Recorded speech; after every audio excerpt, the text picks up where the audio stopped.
So now, Chapter 13, Cultural Diversity and Community Health Nursing. So again, we always have to relate back to Healthy People 2020. So some priority areas that have been identified are eliminating racial and ethnic disparities in health. So that's really the main reason why we're talking about this issue. And so just thinking about ways to close gaps in health outcomes.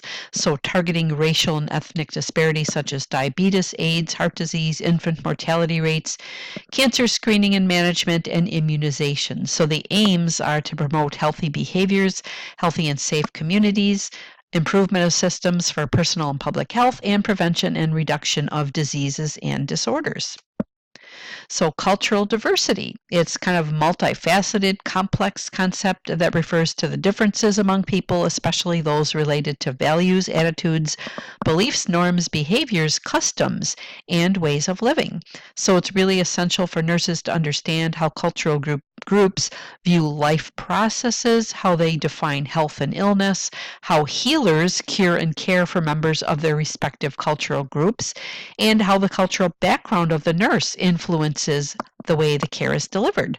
So it really does become a challenge when the nurse is of a different culture than the patient. So really can be kind of challenging and take a lot of education and extra efforts at communication in order to come across in a way that's acceptable to that person.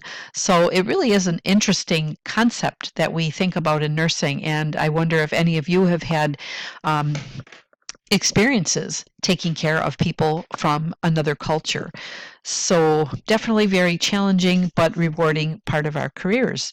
So diversity among nurses. With few exceptions, minorities are underrepresented as students and practitioners of the health profession. So that definitely is something that should be addressed. Efforts are being made to encourage students from minority groups. It's ongoing. Government and private foundations offer grants, scholarships, and low-cost loans to recruit and retain students. So, addressing those disparities in healthcare, although overall health of the U.S. population has improved, research reveals not all people have shared equally in the improvements. So, again, going back to the Healthy People 2020 goal is really to eliminate those disparities. So, people that report fair to poor health, Hispanic adults, 25.6%, African American adults, 20.5%, and non-Hispanic whites, 15.7%. So really, as you can see, that more people that are Hispanic or African American are saying that their health is either fair to poor. African Americans and Hispanics are more likely to be uninsured than whites. So think about it. That may have something to do with their poor health. If you're unable to get preventive health care, regular checkups, on a regular basis, and just kind of keeping track of your overall health, you're certainly not going to be in as good health as somebody that is able to get those things. So, addressing racial and ethnic disparities in healthcare, again, so people that lack a usual source of health care, so we're talking about people that don't have a usual doctor, dentist, nurse practitioner, whoever that healthcare practitioner is, to go to on a regular basis, somebody that keeps their records, they have a relationship with. So the people that lack this, 30% of Hispanics, 20% of African Americans, and Hispanic children are 3 times as likely as non-Hispanic white children to lack a usual source of health care. So that means that people are relying on hospitals or clinics possibly for health care, but even at a clinic, they're not necessarily being seen by the same person every time. So if you think about a typical urgent care or walk-in clinic, you're not being seen by the same person. It's not a guarantee. So 8% of whites, 16% of African Americans, and 13% of Hispanic Americans. So again, we can see that the scale is tilted in the direction of African Americans and Hispanics as far as not having that usual source of health care and relying on hospitals or clinics, and many times hospitals meaning emergency room visits.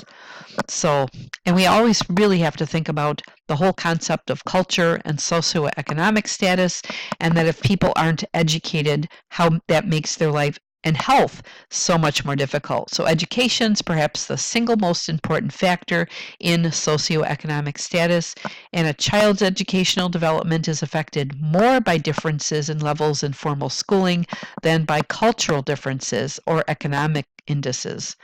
So it all comes back to getting that good education.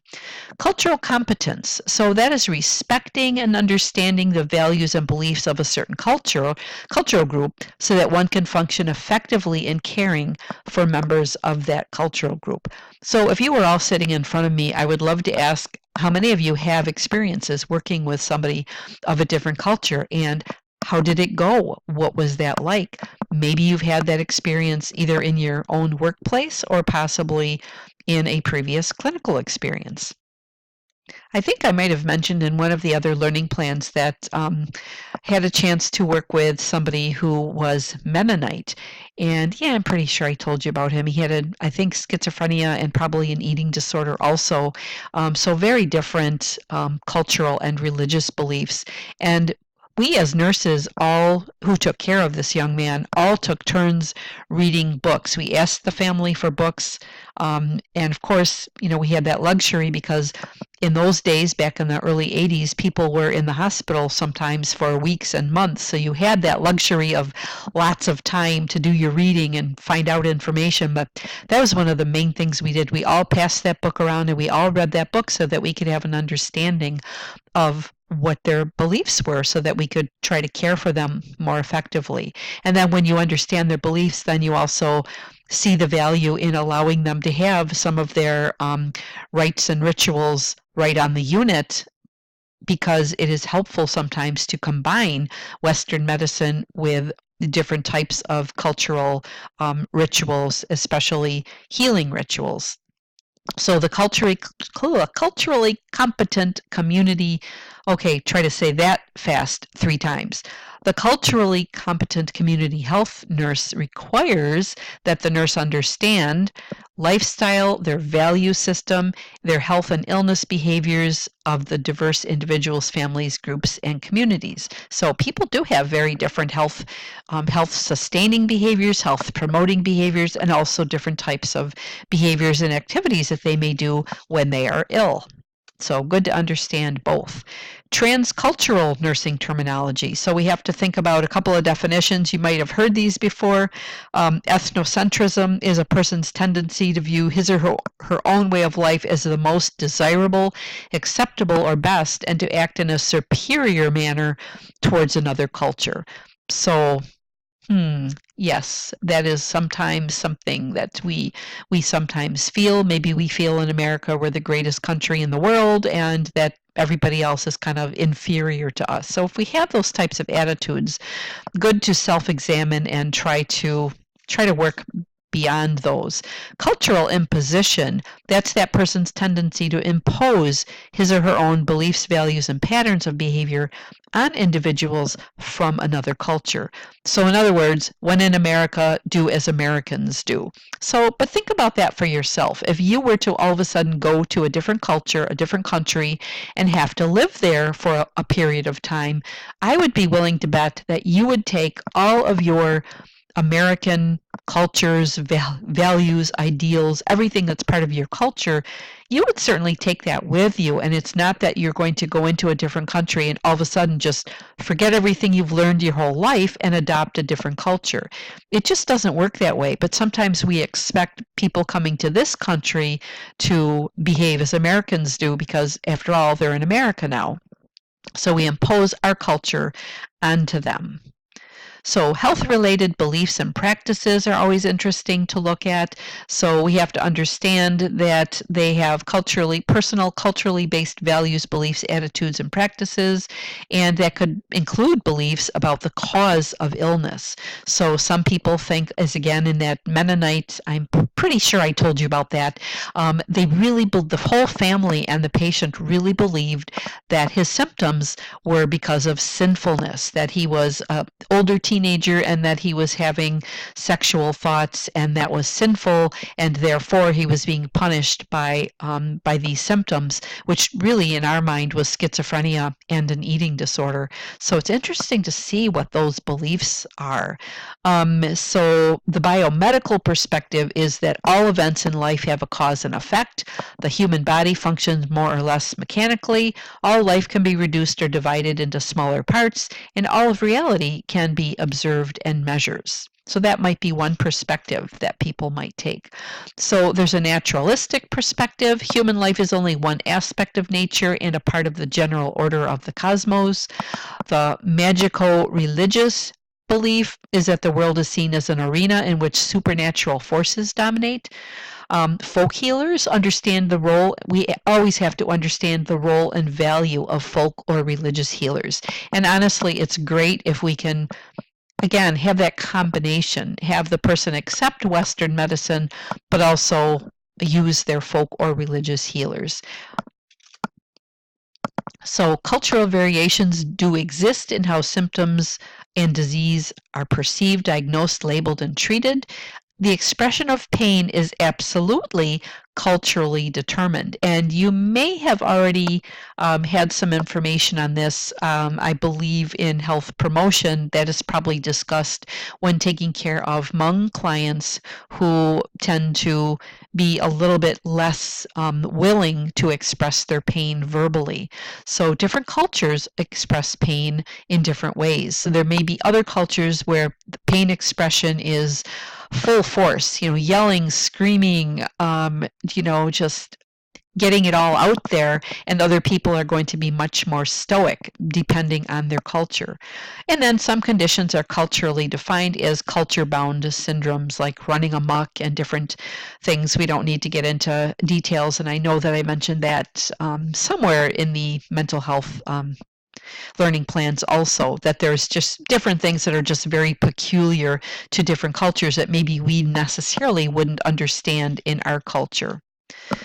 So we have to think about management of health problems and with that cultural perspective. So the first effort at treatment usually is self-care. So many times people are going to employ their own cultural beliefs, practices, call in a healer, do some kind of ritual that they feel is going to help with that health problem. The positive aspect of self-care is that it could possibly mobilize the client's social support network by getting other people involved, and so therefore provides a caring environment. Cultural negotiation is used when there are conceptual differences between the client and the nurse. So the nurse is Western medicine all the way and really perhaps doesn't understand or isn't from that same culture, so just doesn't get the meaning, maybe even with some education, just doesn't quite get it. So maybe they're using the same words, but they have different meanings, same phenomenon, but different feelings about the cause and different memories or emotions associated with the term and its use. So you have to sometimes then really work with that patient to try to negotiate. And of course, we want to try to allow people to use their cultural methods of healing as long as it's not actually having a detrimental effect on their health. But hopefully, if we can try to get them to, if we respect and allow them to use their resources, maybe they will also then accept some of the Western medicine and some of our teaching. But it really can be kind of a difficult issue sometimes. So we are also thinking about focusing on the health of the entire population, reflecting the community's priorities and needs, establishing caring relationships, really have to think about social justice, care for the whole person, promote health based on epidemiologic evidence, so evidence-based practice, and collaborating with community resources. So, providing health information and education is an important part of our role with culturally diverse populations, delivering and financing health services, developing health professionals from minority groups. So, that is definitely a very, very good goal. Enhancing cooperative efforts with the non-federal sector and promoting a research agenda on minority health issues because they are different. They are things that we really need to be focusing more on. So the role of the community health nurse is to conduct a culturological assessment and doing a cultural self-assessment. So being aware of what aspects of the culture are in our community and also our own thoughts and feelings related to that, and just being able to work past that so that we can work effectively. Seek knowledge about local cultures, recognize political issues of culturally diverse groups, provide culturally competent care, that of course would be the big goal, and just to recognize culturally based health problems. There are resources available for minority health. Again, part of the competencies of this learning plan is to look at resources that are out there. So public resources, Department of Health and Human Services, Office of Minority Health, Indian Health Services, and the Indian Self-Determination Act of 1975. So just to know that there are resources out there that are available for minorities. So next chapter is rural and migrant health. So again, you really don't need to read these chapters all thoroughly. Most of the information that you're going to need truly is in the PowerPoints. So think about the country, rural United States. So each rural area in America is unique, but shares certain features of other rural areas. So as far as geographic, demographic, environmental, economic, social factors, access, and quality of healthcare, which of course is what we're really focusing on. So according to current census for people living in rural areas, about 15% of the nation's elderly are living in rural areas and more than 50% of the nation's poor. Again, to me, that is a staggering statistic. More than 50% of the nation's poor are living in rural areas. And just think about when we talk about how difficult it is sometimes to access care in those areas. So there's three trends that we have to think about when especially considering the elderly, people that like to age in place. So they don't want to leave their farm. They don't want to leave their home. They really want to grow old and live where they've been living their whole life. I do remember how difficult it was for a family member's grandfather to leave the farm. He was actually born in that farmhouse, lived there his whole life, grew up in that farmhouse, and then bought it from his parents as an adult, got married, and raised his children there. And then, of course, his children grew up, got married, moved away, and lived there until, oh gosh, about close to 90 years old. And just, I remember him saying as he had to be transferred to assisted living at some point, saying, I was born in this house. Why in the world would I want to leave this house? Very, very difficult situations for some people. And I'm sure that that is not an unusual situation. So aging in place, the outmigration of young adults, people who aren't interested in that rural lifestyle, they want to go into something else and they leave that area. And then the immigration of older people from metro areas into more rural areas. Perhaps they're getting away from the city and they want the quiet and peace of the countryside. So rural areas are becoming more ethnically diverse, and poverty in rural areas is much greater than in urban areas. So I do think that's something we have to strongly consider when we're thinking about health issues. So another issue, 10% of U.S. physicians practice in rural areas. So that means 90% are practicing in the cities, in bigger areas. So very, very common to not have very many practitioners.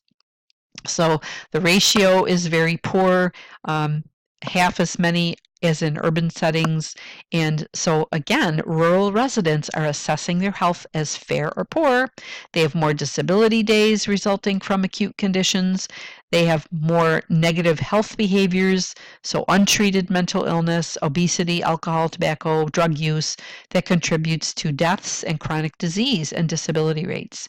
And they suffer a higher number of unintentional injuries or accidents. And truly, the accidents are mainly a large part of the types of hazards that they encounter as part of their general work. So not that they're necessarily taking excessive risks, but they just are working under sometimes hazardous conditions and with hazardous machinery.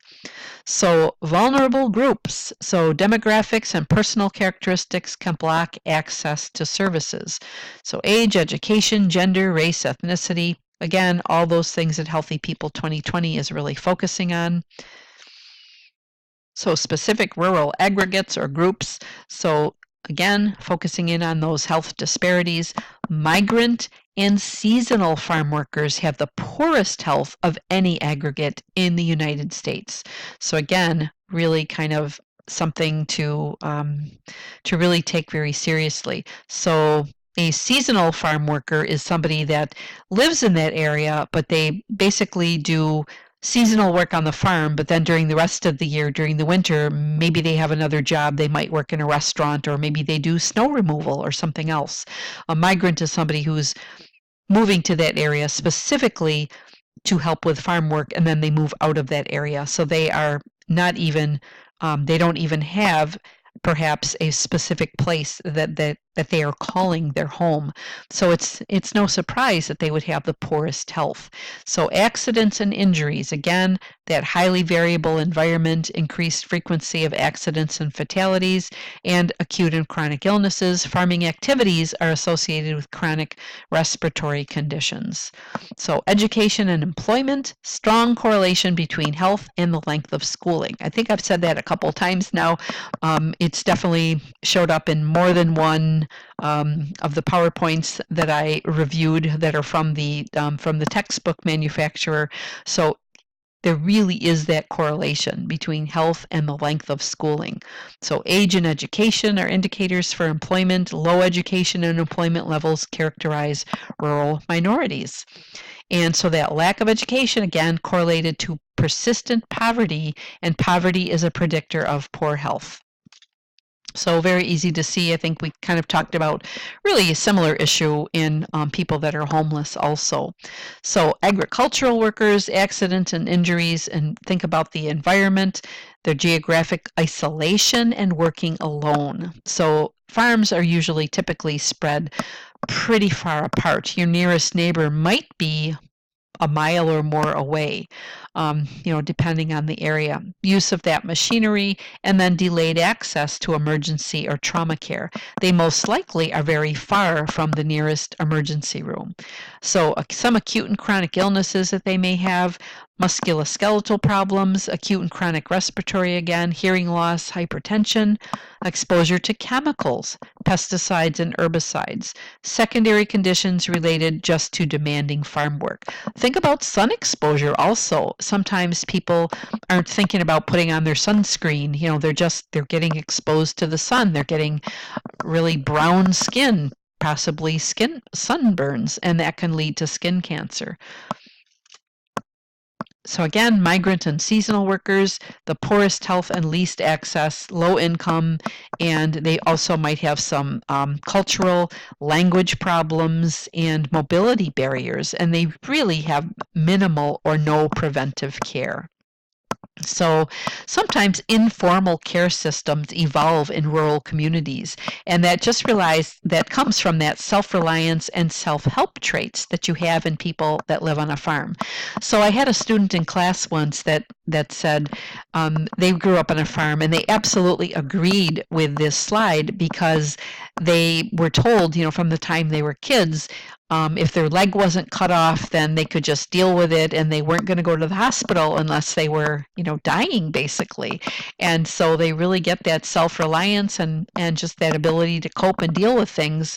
And again, that self-care is many times the first line of attack when something happens.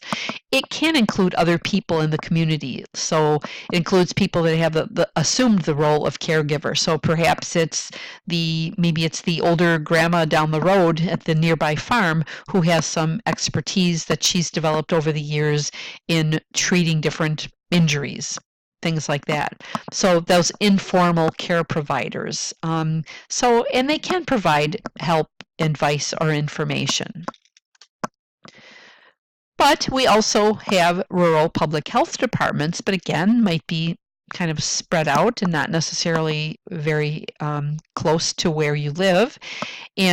But that is part of Healthy People 2020 to increase the proportion of state and local health departments. So because they do provide just a wide variety of services that would really be helpful for people in those areas. Now, emergency services, again, getting patients from the place of injury to the trauma center within the golden hour is frequently not possible because of distance, terrain, climate conditions, and communication methods. So makes it really difficult to get that person adequate help in a timely way to save their life, perhaps. And the last slide for this chapter is going over characteristics of rural nursing. I can't pronounce that word either tonight. So some positive aspects is that you really are providing holistic care. You know everybody in your small community. You develop good relationships, enjoy that rural lifestyle, have autonomy in professional status. You are looked up to as you are the nurse for that community. So you're really valued. But the negative aspect would be that you have professional isolation. You really don't have a lot of people to bounce ideas off of. So that part could be a little bit of a drawback. But of course, if communication methods are able to be used, that could also kind of bridge that gap. Chapter 19, Senior Health. So aging is a natural process that affects all living organisms. And so there's a breakdown of different ages, which I think is really quite interesting. And just thinking about chronological age. So young old is 65 to 74, middle old 75 to 84, old is considered 85 and older, and the elite old is more than 100 years old. But functional age actually is really a better measure of age than chronological age, because that is based on the ability of that person to perform their activities of daily living. So a former coworker of mine from several years ago would always show me pictures of her dad and also videos, because this man was so incredible. Lives in the Manitowoc area somewhere, and I believe in his 90s he was still climbing up on roofs, doing repairs on his farm. He was running in races. He was jogging. He looked incredibly fit for his age. He would do, I remember her showing me a picture of him. I think he was doing a handstand on the roof of his house or his barn. Just incredible human being. And so some people can be incredible. I've seen pictures on the internet of women in their 90s, or even I think it's 100-year-old that was still running races. Like, wow, I haven't even run a 5K in my life ever. Maybe I will someday. I guess I still have time if you can do it in your 90s and up to 100. It's something I can still put on my list of things to do. But anyways, and I'm sure that you know people that are 50 that act old because they aren't in good shape, or they're not taking care of themselves. They have health issues, and there are people in their 90s that are actually doing quite well. So enough about that. But Americans really are living longer than ever before. The older population is going to continue to grow. So again, nurses need to be really focusing on this, and as a vulnerable population. So currently, people who survive to 65 can expect to live an average of 19.3 years. I think that means more years added on to that 65. So the 2014 life expectancy of people who survive 85 years is 7 more years for women and 5.9 more years for men. So looking pretty good. We have to look at the racial and ethnic composition. The older population is becoming more diverse. And geographic location, the number of seniors differs by geographic location. When I look at that sentence, I guess I can't help but think about the number of senior citizens that retire in really nice locations. So they may want to get out of Wisconsin and go someplace warm like Arizona or Florida, North or South Carolina, anywhere other than cold Wisconsin. But anyways, so we do have to take a look at that many people do choose to move during those senior years just because of not wanting to deal with cold weather. So demographic characteristics, so older women outnumber older men. Older men are more likely than older women to be married. Educational attainment has increased among older adults in general.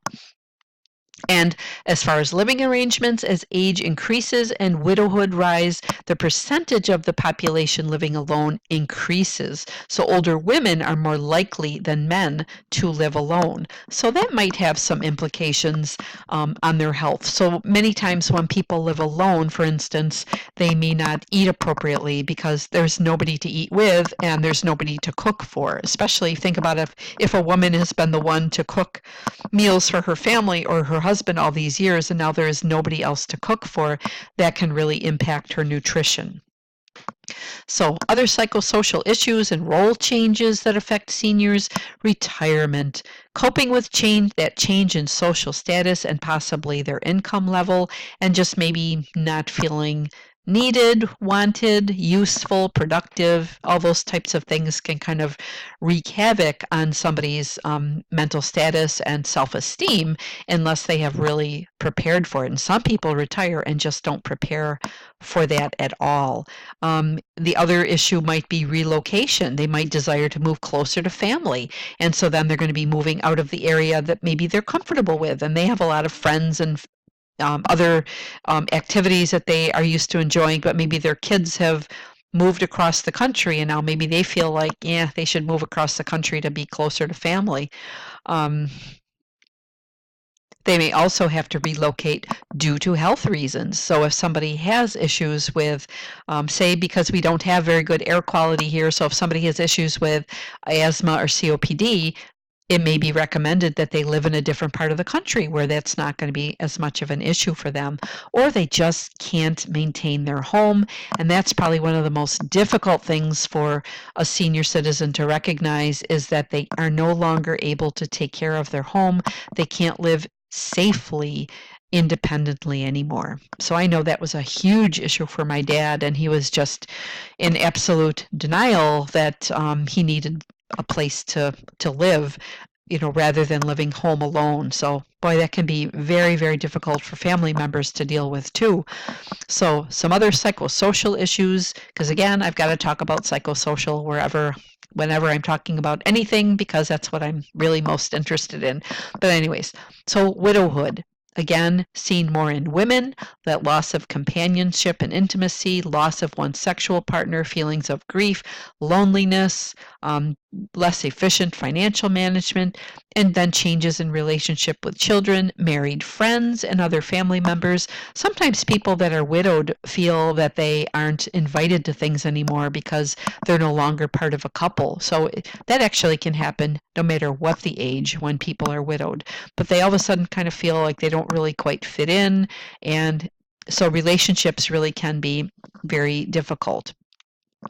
Another issue is that they might be raising their grandchildren. So there's an increased number of children under 18 living in households maintained by their grandparents. So even though they may be delighted by their grandchildren, think about the responsibilities of raising a child. After you've already raised your children, you're older, you may not have as much energy, maybe you have some health problems, and you just really want to do whatever you want to do at that age, and you can't if you're raising children. So that would be maybe a good thing and a positive thing, but also possibly a stressor. So, physiological changes in aging, of course, all body systems and the rate and degree of changes are very individualized. Again, some people are doing handstands on their roof at 90 something and running races, and other people are in nursing homes at the same age. So, lots of that is influenced by genetics, diet, exercise, the environment, their own personal health status, stress, lifestyle choices, and just so many other different elements. So, recommended health practices for older adults, we always should be encouraging people to get their health care screenings and immunizations. Encourage physical activity, even if it's just going for a walk. So many barriers sometimes are, to getting into a routine would be perhaps illness, fatigue, lack of energy. Maybe they're afraid of losing their balance, issues like that, or thinking that it has to be expensive. They have to join a gym. But truly, even just walking would be very helpful for older adults. We always want to look at, again, their nutritional status. They may be eating by themselves and not eating very regularly or enough. We have to monitor their chronic illnesses, their use of medications, and think about all of their sensory impairments that put them at risk for harm, even in their own environments. I remember going to my dad's house when he was still there, and always looking for hazards wherever I could. So he'd get up in the middle of the night, and one time he actually kind of fell partway down the stairs because the house was completely pitch black, and he would not put a light on because don't put lights on because you're wasting energy. So that's the old, World War II era. Be conservative with everything because you don't want to waste anything. So I basically then took it upon myself to put night lights all around the house at strategic locations so that he could have a little bit of vision, something to see. The other issue would be throw rugs. Just think about tripping hazards for people that are older. So when you're a nurse, you just kind of always have that lens on. It's like, what can I do to help prevent an accident from happening with this person? Okay, and yeah, sensory impairments, if they can't see very well, they can't hear very well, all those issues can definitely impact their health.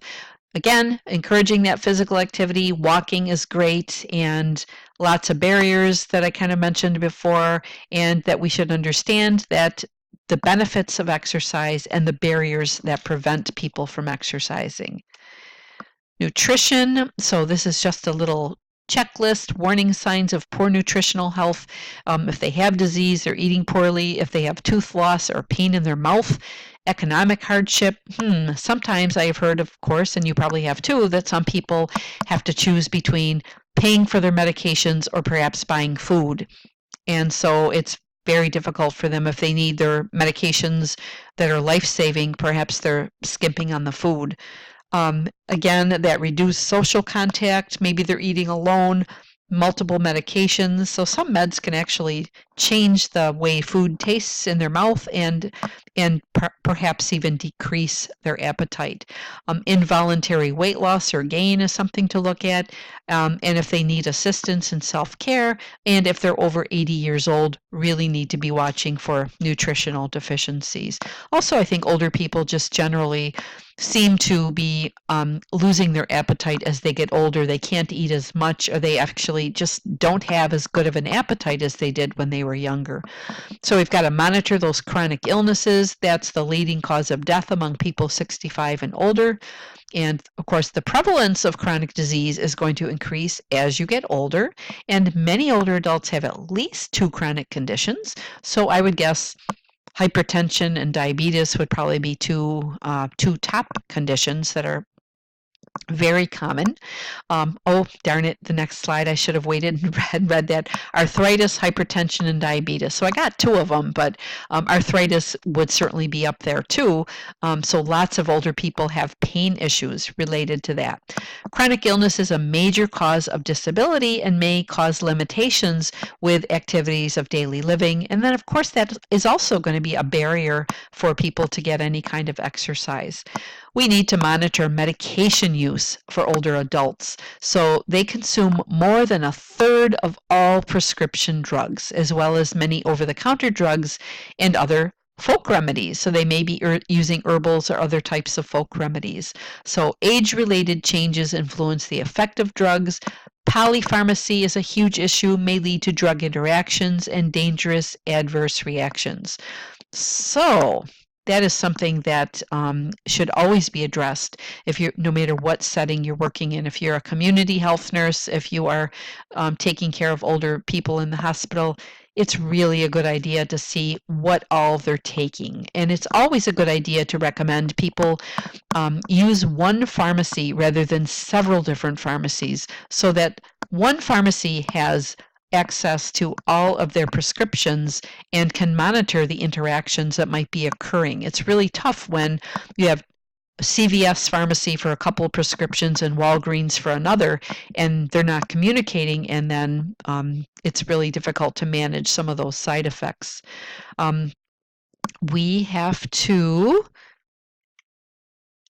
realize that most emergency hospitalizations for adverse drug events are caused by a few commonly used medications. So I wonder if you can think of any of those. I probably could look through the book, but it's getting late, so I'm not going to do that. But I'm thinking digoxin is going to be one that people would have trouble with, because you definitely can become dig toxic, and if people don't know the signs and symptoms, then it could be, just something that that comes up on them, and then that all of a sudden it becomes an emergency. Over-the-counter medications actually aren't always safe either, so it could be overuse of certain medications. So, if 2 aspirin are good, maybe 3 is even better, and that may be too much for an older person. They may have some bleeding issues, some ulcer issues coming up. So lots of things to think about with managing medications. So we want to closely monitor those meds used in their homes to ensure safety. One aspect that I know that older adults have difficulty with is, and it kind of stems from if they went through the Depression, they went through World War II, they really have learned that you save everything. You don't throw things away. You don't waste anything. So many times you see older people stockpiling medications, and some of the medications might be expired for years, but they're going to hang on to them because you never know when you're going to use it again. They may even be thinking it may save them money. If they were ever to need that antibiotic again, then they don't have to rebuy it, and they can just save some money. So, wow, yeah, lots of things to be thinking about.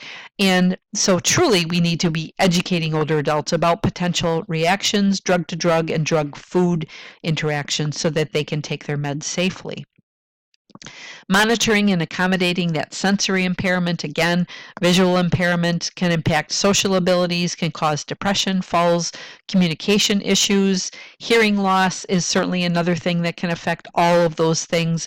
People that have trouble hearing sometimes also tend to avoid social events because they can't hear, they can't follow conversations.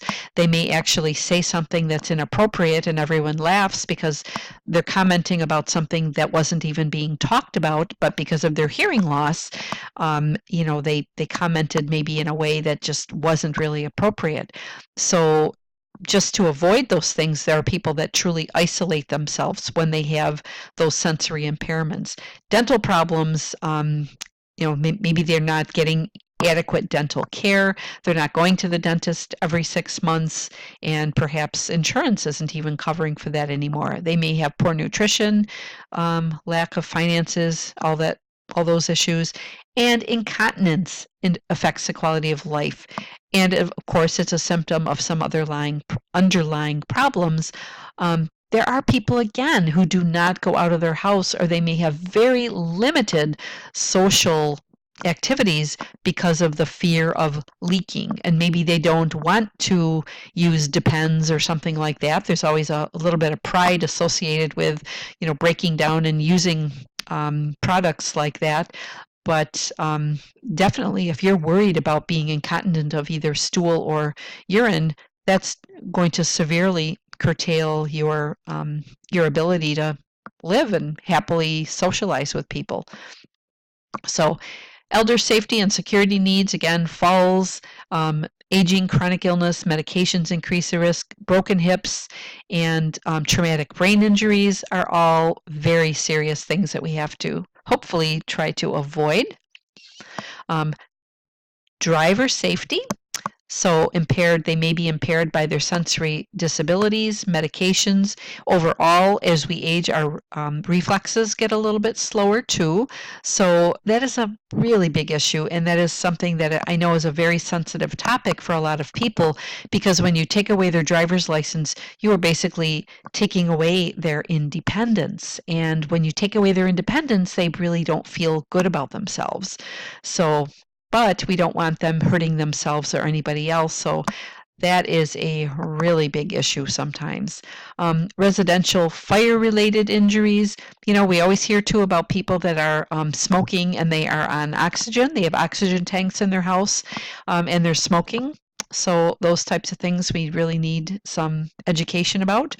Cold and heat stress, hypothermia, heat stroke, heat syncope, heat exhaustion, and heat cramps are also problems that the elderly might run into, especially if they are living in a perhaps they're living in a home or apartment and they do not have air conditioning, or if they're living in an apartment and they don't have heat in the winter, or they don't want to turn on the heat, it's too expensive, or perhaps they didn't pay their bill on time and now their heat is shut off, and so they're having issues with being too cold. Suicide, of course, is a problem in the elderly. There is a high success rate among elderly people, and there are double suicides, which involve spouses or partners who decide to commit suicide at the same time so that they can go together and neither one has to suffer the loss of the other. So that is absolutely an issue for older people. And of course, is associated with being depressed, chronic illness, physical impairments, medical conditions, unrelieved pain, financial stress, loss and grief, social isolation, or possibly even alcoholism. So the other issue when working with older people is that the nurse always has a role in end-of-life issues, and that we need to discuss and educate patients about end-of-life issues and inform other members of the health team about advanced directives, make sure that that is visible and accessible in the patient's chart, encourage patients to discuss their wishes with their family, and encourage patients to discuss with the physician so it becomes part of their medical record. So that is definitely something we need to encourage people. I have an aunt that I'm going to be seeing in the next couple of days, and she is going on 93, and to my knowledge, she does not have any end of life living will, she's not dealt with any of that yet because she truly is in denial and does not want to think about it. She doesn't even have a will because wills are for old people, and she doesn't want to think about that her life is more than likely coming to an end, in several years. And so it really can become a touchy issue for some seniors, but it really truly is important that they get their wishes and needs met. And of course, very helpful for the family. Okay, Chapter 16, Child and Adolescent Health. So, the health of a child has long-term implications, so healthy habits that are adopted by children and youth profoundly influence their potential to lead healthy, productive lives. I've even heard that said about healthy diet. So if a child and teenager adopts healthy eating patterns, they are much more likely to continue those into adulthood. So it really is an important time of life to focus on. And again, it's a vulnerable population. So the physical and emotional health of a child plays a pivotal role in the overall development and well-being of the family. Children who are healthy, well-nourished, well cared for at home, and safe and secure in their world achieve a higher potential.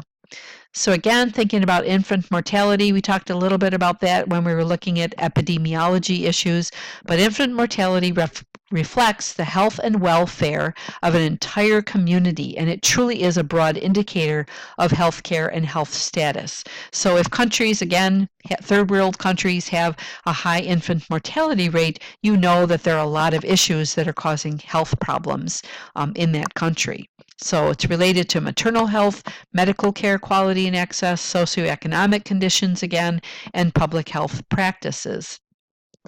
The mortality rate has dropped every year since 1940, so that's a good thing, although not in 2002 for whatever reason.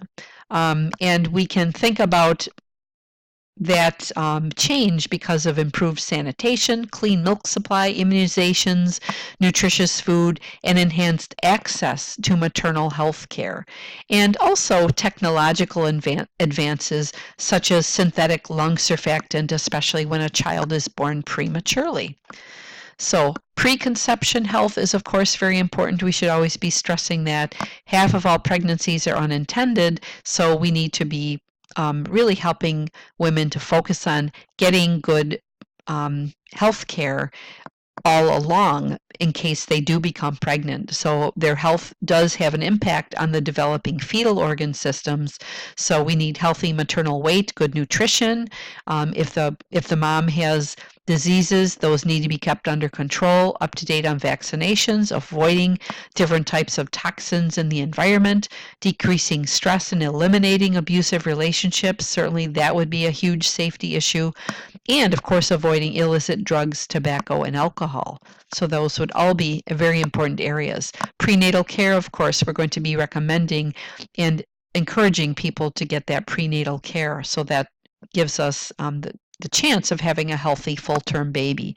So health education and counseling, identifying people at risk, monitoring treatment of symptoms, referral to health, nutrition, and social services. So again, lots of community resources that we can think about, that we can advocate for people to get the help they need.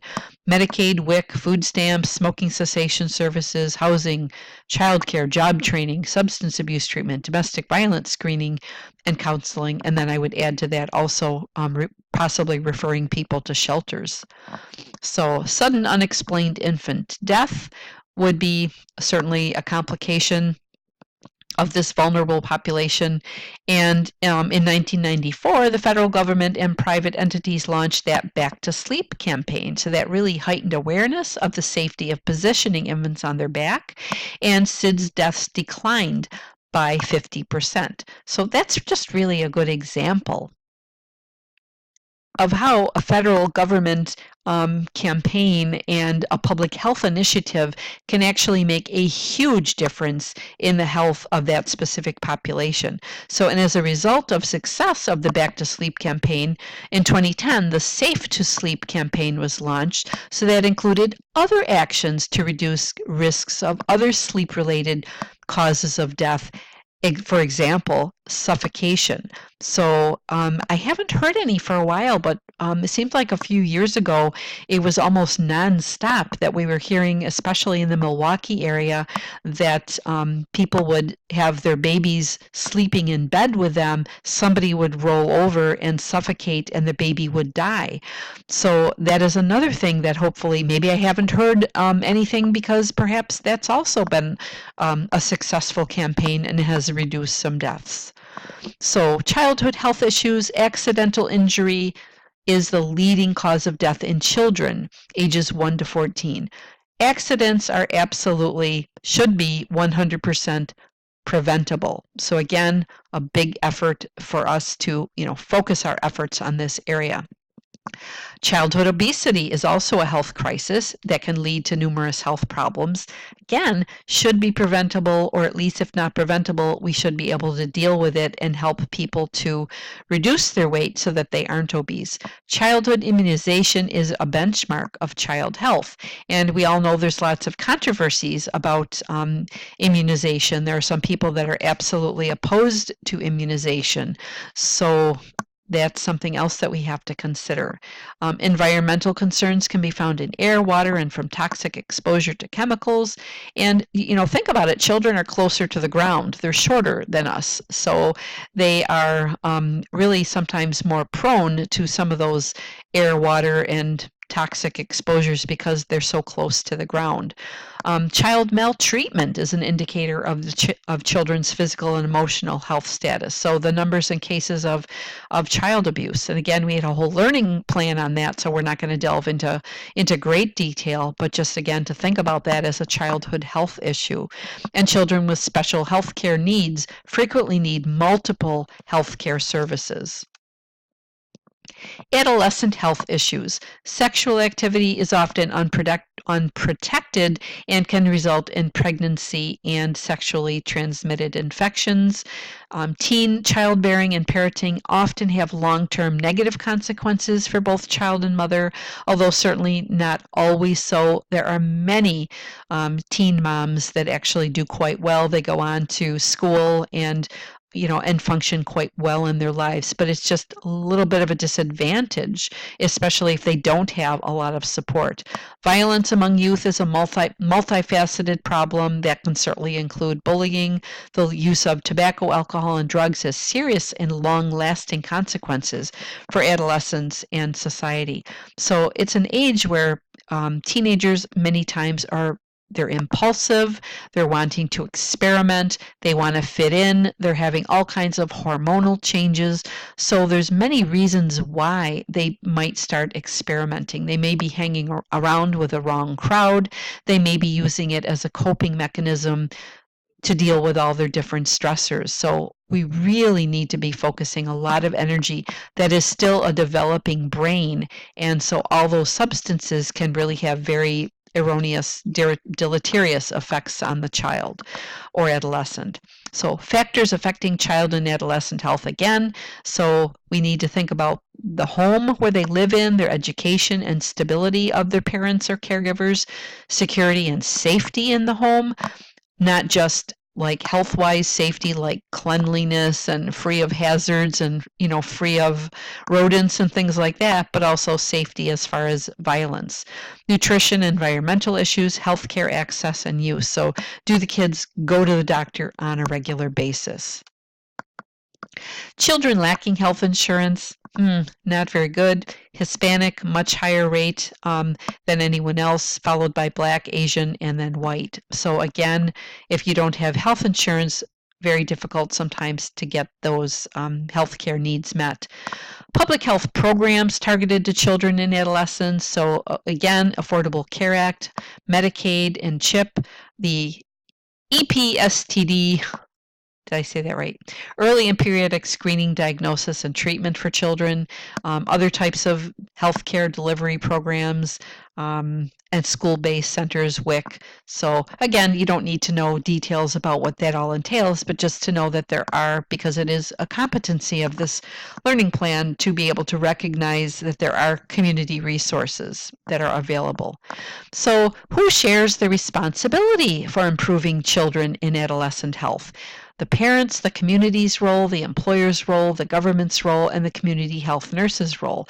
We're going to take a look at each one of those quickly, but truly it is, like the picture shows, a puzzle that needs to be put together by all those different elements. It is not just the parent's responsibility. It truly is the community, the employer, the government, and the community health nurse's role. It is all of us working together.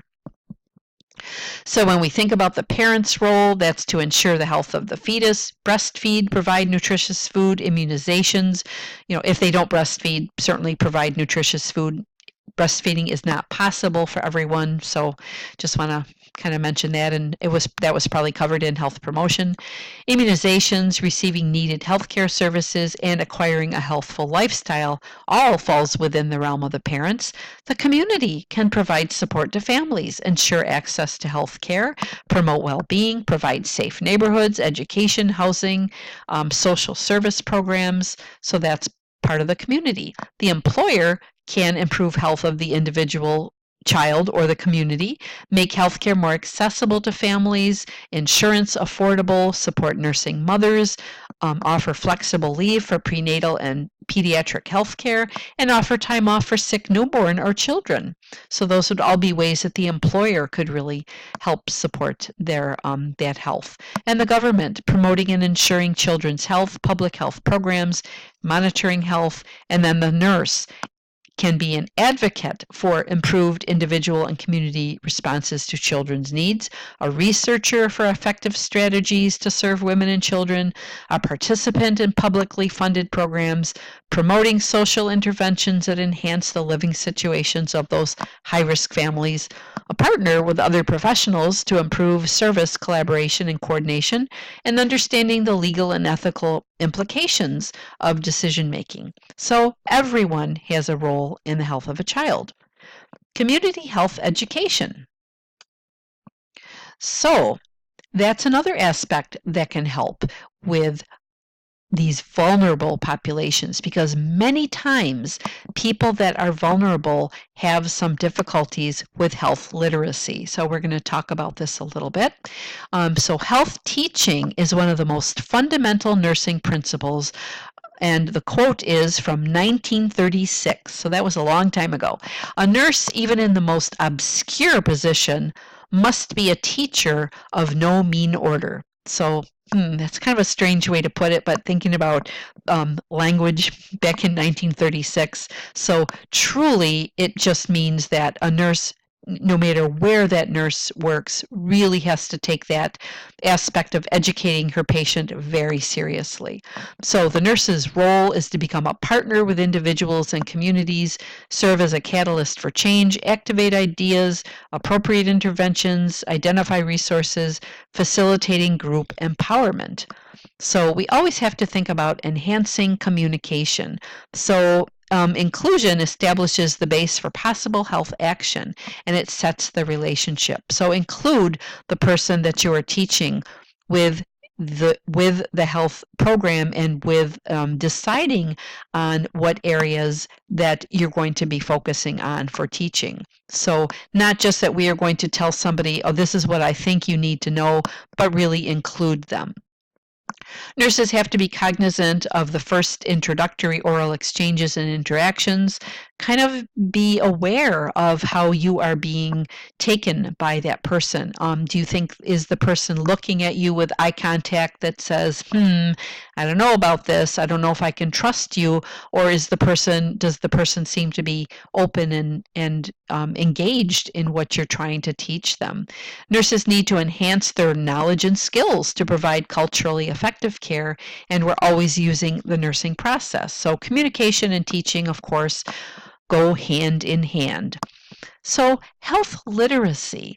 The National Academy of Medicine, formerly the Institute of Medicine, report titled Health Literacy, A Prescription to End Confusion, relates to millions of U.S. adults who are unable to read and act on health instructions and messages.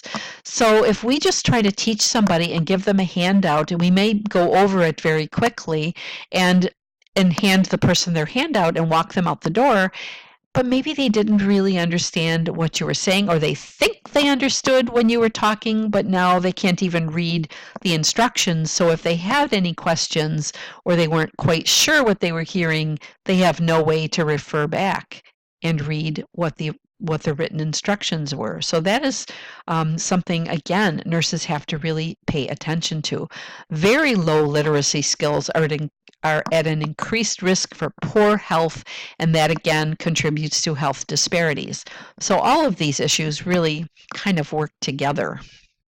I had an interesting experience in clinical a couple of years ago. There was a patient that has schizophrenia that and also is of a minority ethnic group, and he would come into the hospital really pretty frequently, and over years I'd seen him there in and out, a couple times a year. And one student that I had a few years ago actually figured out that this guy could not read. So very, very interesting. I don't even think that he could read in his native language. It's just that he simply couldn't read. So all this teaching over all these years, people would give him handouts, go over teaching verbally, give him a handout, and think all is good. And of course, he would just shake his head and say, oh, yes, he understood. But he finally, the student, I don't know what the student did, how they did it, but it must have been just some marvelous communication that that patient felt comfortable to say, I really can't read in my own language or in English. That was huge. That was just a huge revelation. And so then we could make sure that everybody knew that. So interdisciplinary collaboration, part of CUSIN. Make sure everyone knew that, and then we could work with the patient on different ways to give him educational materials. So maybe they couldn't be written. Perhaps pictures would have been more helpful. You have to work around that when people are not literate and they cannot read. So I thought that was just really fabulous that an LTC nursing student figured out that this person was not literate. So the National Literacy Act of 91, literacy is operationally defined as the ability to read and write at the 5th grade reading level in any language, and that can be measured according to a continuum. So, 5th grade level, and actually newspapers, I believe, are written at a 5th grade level. So even, people, hopefully most people are educated beyond 5th grade, but there may be people with learning disabilities, or perhaps they weren't able to complete their education. They may have some issues going on. And so 5th grade is considered to be like a standard that things should be written at that level. The definition is consistent with Healthy People 2020, the capacity to obtain, interpret, and understand basic health information and services, and the competence to use such information and services to enhance health. So very important aspects for people to be able to learn and understand what they're supposed to do to take care of their health issues.